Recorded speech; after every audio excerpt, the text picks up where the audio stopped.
Sur cette remorque, près de 450 sapins. À 18 jours de Noël, c'est la dernière ligne droite. Entre le découpage, l'emballage et la livraison, les équipes de Boris Venot n'ont pas le temps de chômer.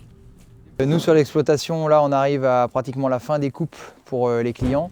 Il nous reste 400-500 sapins encore à couper. Par contre, le rush n'est plus vraiment dans les parcelles, mais il arrive maintenant dans les livraisons, où on a une semaine vraiment très chargée en livraison, avec des livraisons tous les jours, pratiquement toute la journée. On part vraiment de bonne heure le matin, autour de 6 h, pour rentrer des fois le soir à 18 h, 20 h.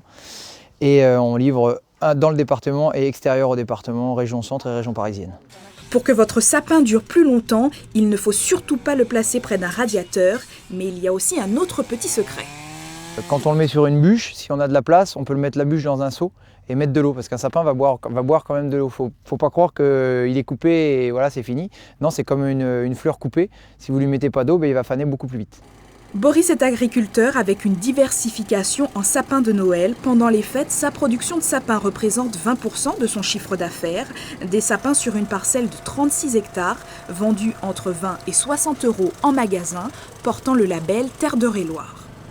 Comme c'est un sapin qui pousse 100% dans la Loire, donc on a pu rentrer dans ce label qui permet de donner une petite valeur au sapin et que les gens sachent d'où il vient, quoi. Ça pousse pas en forêt? Et ça pousse pas en forêt, non. Ces sapins-là poussent vraiment spécifiquement dans les champs. On les plante spécifiquement pour faire du sapin de Noël naturel. Pour cette saison qui n'est pas encore finie, Boris aura écoulé une production d'environ 13 000 à 14 000 sapins.